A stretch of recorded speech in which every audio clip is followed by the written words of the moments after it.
às vezes também olhamos para a noite como sendo um potencial para ações de dependência, mas não necessariamente que assim o seja. Claro, Talvez nem... o problema seja de raiz de educação. Exatamente. Primeiro, não podemos diabolizar a noite. A noite é uma parte do dia e quero dizer que a noite a cidade tem 3 vertentes na noite. A que dorme, a que trabalha e a que se diverte. E claro que a que se diverte tem uma imagem positiva da noite, a que está a trabalhar e está sobretudo a descansar acaba por ter uma imagem negativa. Porquê? Porque quem está à noite diverte-se, sobretudo depois embeda-se, faz ruído, tem comportamentos de risco, desacatos, e claro, quem está a dormir é complicado. E aqui tem de haver um equilíbrio, e aqui por isso é que eu acho que a Câmara fez bem e quer este regulamento está a ser bem, porque tem que haver uma moderação, porque todos têm razão e todos também não têm, entre aspas, porque tem que haver direitos e deveres e tem que haver aqui uma conjugação. E, de facto, falou numa questão importante, que é o paradigma de que, atualmente, para se divertir, as pessoas acham que têm que beber. E a noite, claro, que é mais propícia para isso. E se não há uma regulação, isto depois, aliás, basta ver os jornais todos os fins de semana, há desacatos, há violência, há pessoas apanhadas com excesso de álcool, há acidentes, há idas às urgências, e tudo isto vai continuando. E se nós não tomamos medidas, e aqui também chama a atenção aos pais, e por outro lado aos empresários, que façam cumprir a lei do álcool, que treinem o seu staff para não servir álcool a menores, como às vezes acontece miúdos de 14, 15 anos, que estão alcoolizados, aquilo vem de algum lado. E depois ficam muito chateados quando agora a Câmara quer, no fundo, reduzir o horário de funcionamento. Eu acho que as pessoas também têm que se reinventar. Eu lembro-me sempre, ainda há dias falei nisto, as matinés. Porquê é que não existem as matinés ao fim de semana, sem álcool para os menores? Na minha altura havia matinés. Foi algo que, de facto, foi perdendo ao longo dos anos. Porque lá está, a imagem do álcool é mais poderosa porque há muito dinheiro em jogo, há muita pressão, há muito lobby. E se nós, sociedade, se nós, pais, entidades públicas e todas, se nós não unimos-nos, é mais difícil. E daí que falávamos ainda há pouco em off. Há muitos pais que se acham modernos e cedem à pressão dos outros pais. É que muitas vezes nem sequer são os miúdos, são os outros pais que pressionam para deixa o teu filho ir, qual é o problema? Com 14, 15 anos e mais. Isso é perigosíssimo. Estamos a pôr em risco os nossos filhos. Estamos a contribuir para problemas de saúde no futuro. Estamos a produzir até futuros alcoólicos, futuros toxicodependentes, porque tudo começa assim.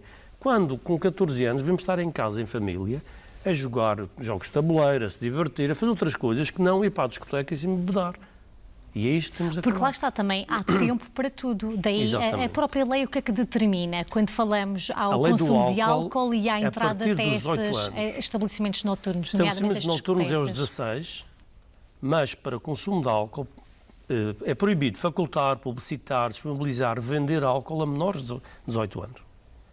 Só que muitas vezes as pessoas vivem-se numa era da precocidade. Ou seja, as grávidas querem parir mais cedo. As pessoas os meninos querem sair mais cedo à noite, querem se emancipar mais cedo. Não pode ser.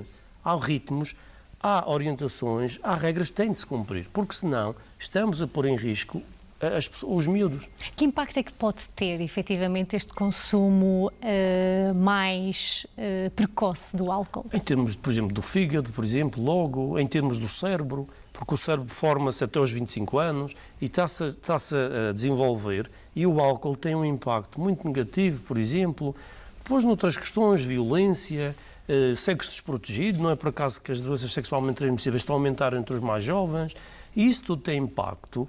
E nós, pais, somos responsáveis. Eu não posso exigir à polícia, eu não posso exigir ao médico que está no serviço de urgência que seja responsável pelo meu filho. Eu é que sou responsável pelo meu filho e eu é que tenho que cuidar dele, sob pena de que estar a prejudicar, para pôr em risco a vida daquele meu filho.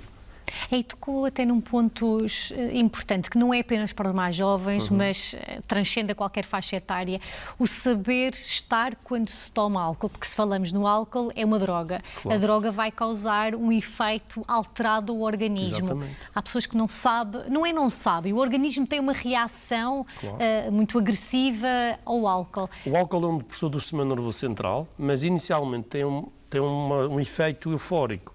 E dá uma falsa sensação de segurança que, à medida que vai batendo, desculpem a expressão, que vai fazendo efeito, a pessoa vai ficando, pode se tornar mais violenta, mais agressiva, depois por exemplo, têm um menor tempo, o tempo de reação aumenta, depois quando pega no carro, obviamente vai ter impacto, vai ter maior probabilidade de ter acidentes, vai ter mais probabilidade de andar em lutas, por exemplo, em homicídios, em suicídios, em crimes, e por isso é que é importante regular e diminuir o horário de funcionamento dos estabelecimentos, porque por cada hora que aumenta, a probabilidade disto que eu estou a dizer acontecer varia entre 11% e 43%.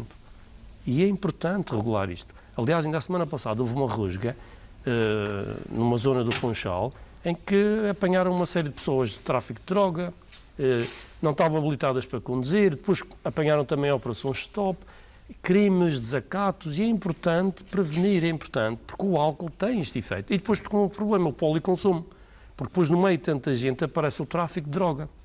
Drogas ilícitas, como a cannabis, a cocaína e outras, as novas drogas e outras, depois ainda aumentam o efeito e agudizam mais os impactos, os problemas que podem acontecer por causa desta situação. E aí, uma vez mais, as consequências podem ser não apenas o que acontece naquela noite, mas a longo prazo, claro, podemos estar a falar em colocar em causa a saúde mental. Por exemplo, é que há efeitos diretos e indiretos do álcool. Por exemplo, estou-me a lembrar, o álcool tem aqueles efeitos diretos que há a intoxicação, a agressividade, etc. Mas, por exemplo, imagine que tem um acidente, não vai trabalhar, a empresa vai perder produtividade, a seguradora vai pagar, a sociedade, no fundo, depois também tem impactos.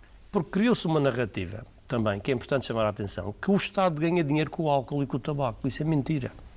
Pelo IVA, pela taxa? Não, se calhar porque... então desconstrua isso até para as pessoas entenderem. Por exemplo, o Estado ganha impostos, sim, depois a questão da saúde, os custos da saúde, os custos das baixas médicas, a falta de produtividade, a comparticipação, da nossa comparticipação nos medicamentos. Por exemplo, o tabaco, que o estudo que eu conheço em 2006, Portugal ganhou em impostos 1,4 mil milhões de euros. E nesse ano, só diretamente com os doentes do tabaco, gastou 1,9 mil milhões. Uau. Junto mais baixas médicas, que tivemos de pagar, junto com mais baixas médicas, essas pessoas não foram trabalhar, junto fumadores passivos, crianças e mulheres, e junto com participação das famílias no tratamento. Isto é ganhar dinheiro. E no álcool é a mesma coisa. No entanto, passa-se a narrativa, o Estado está a reclamar, mas ganha dinheiro. É mentira. Nenhum Estado ganha dinheiro com o álcool e o tabaco. Isso é falso e é perigoso. Porque nós temos que se consciencializar que o álcool, por exemplo, está cada vez mais presente em demências, em cancros e outras perturbações que depois vão ter consequências graves e nós é que vamos pagar isto tudo. Então, e Nelson, quando é que... Porque a Madeira é certo que na sua história sempre teve muito este contacto com o álcool. Nunca foi visto como uma droga, de certa forma, não é? É cultural, mas que deve ser alterada, não é por ser cultural? É isso que temos tentado sempre, porque o facto de ser cultural não significa que não pode ser passível de alterar. E por isso é que eu digo, com esta mudança da parte da Câmara, eu acho que é bom, porque pode ser o início de alguma coisa. Nós temos tentado de várias maneiras, mas a prevenção ambiental, que é isto, no fundo, alterar os regulamentos, também dão bons resultados. E se nós juntarmos todos, pais, empresários e os frequentadores da noite e as entidades sociais, vamos conseguir bons resultados, mas não é agora como dizíamos, isto leva algum tempo, mas temos de começar. Temos de mudar o paradigma a bem dos nossos filhos, dos nossos jovens, porque senão vamos pagar caro isto. E se for na ótica do empresário, até para ouvir outra perspectiva, na ótica do empresário, em que efetivamente os latinos têm por norma, latinos refiro-me Espanha e Portugal, têm por norma todo um estilo de vida muito mais tardio, o jantar que é mais tarde, comparativamente a países do norte, onde há um jantar mais cedo, e nós temos isso bem presente na nossa ilha com os turistas, não é? Porque há uma franja de turistas que vai jantar às 7 da tarde e depois tem o português ou o espanhol que vai jantar às 9, 10 da noite, não é? Portanto, há aqui todo um compromisso cultural que é preciso também ter em conta como é que os empresários se podem reinventar de maneira que também os mesmos, porque esse é o objetivo, possam lucrar e possam manter os seus postos de trabalho.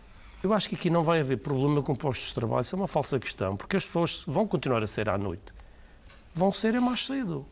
Eu faço uma questão aos empresários, quando eles vão à Inglaterra, eles jantam a que horas? Eles jantam à meia-noite, de certeza que não jantam. Não jantam às 10, se calhar, porque não há. Agora, temos é que ensinar as pessoas, temos que ensinar no sentido de educar, porque os empresários não vão perder dinheiro. Isso é uma ideia errada que se está a tentar criar. Não, ninguém quer acabar com a noite. Perdão, queremos é começar a noite mais cedo, porque as pessoas vão sair à noite. Eu, quando era adolescente, saía às 9 para a noite. Agora, um adolescente sai à meia-noite. E isso é inconcebível. E é isso que nós queremos anteceder, para também tal balanço com os moradores. Por exemplo, imagine, os moradores estão na Zona Velha. Aquelas pessoas, a que horas é que adormecem? Ainda hoje vinha no Jornal da Madeira uma carta de leitura. Eu não queria estar na pele daquelas pessoas. Porque isso depois tem um impacto na saúde, na tal saúde mental que falávamos ainda há pouco, e não só, que é enlouquecedor. É que uma pessoa está ali a dormir. Será que aquelas pessoas não têm direito a dormir? Não têm direito ao seu descanso? Portanto, tem de haver aqui um equilíbrio. Nós não estamos contra os empresários, aliás. Eu não tenho nada contra os empresários, porque eu também gosto de sair, também gosto de me divertir, e eles são necessários. Agora, tem de haver aqui um equilíbrio a bem de todos. É curioso quando dizia, agora vou dar um aporte pessoal, e estava-me a recordar de uma experiência na Alemanha, pela altura da Páscoa, em que o domingo de Páscoa o meu foi bem diferente do que o habitual. Ao invés de ir a uma missa, dirigi-me ao mercado para conhecer o mercado, e eles estavam com uma festa às 7 da manhã. Mas a festa estava a começar em rock, puro rock, às 7 da manhã. Portanto, há talvez uma diferença que podemos experimentar. Exatamente. E ver como é que as coisas vão correndo. E os empresários não vão perder. Agora, tem que se reinventar. Por exemplo, as matinés, por que não? Eu lanço o desafio, porque não fazem as matinés para os miúdos menores? E os pais levam sem álcool, obviamente. Agora, portanto, aqui também o enfoque é precisamente álcool não, drogas não, por conta do impacto claro, na saúde que pode ter. E também digo aos pais, e agora vem a festa, como se dizer, a nossa festa, depois começam os licores e os paizinhos vão dizendo, experimenta que isto é docinho, não faz mal. Não façam isso. Porque quanto mais tarde se contactar o álcool, melhor para a nossa saúde, melhor para o nosso organismo. Porque muitas vezes, qual é o problema? Se ele provar um bocadinho. E se ele provar e gosta, depois. E de veras que também a Organização Mundial de Saúde já veio determinar que efetivamente... É o consumo zero até. Antigamente era 2 unidades para o homem e 1 para a mulher. Até está aprovado cientificamente que o melhor é não consumir. Nelson, muito obrigada por esta explicação.